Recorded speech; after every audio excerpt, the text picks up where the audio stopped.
Is there by any chance that the mad scientist's son would get revenge against Robot Chicken?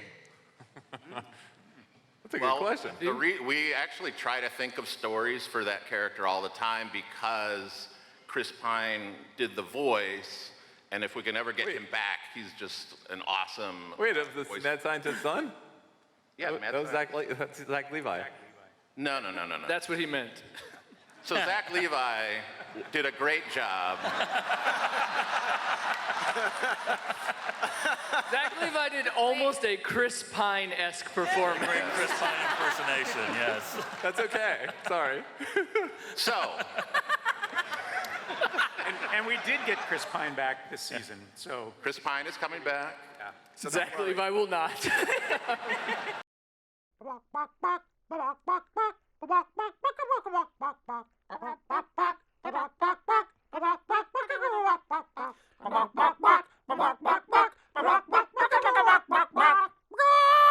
Fuck.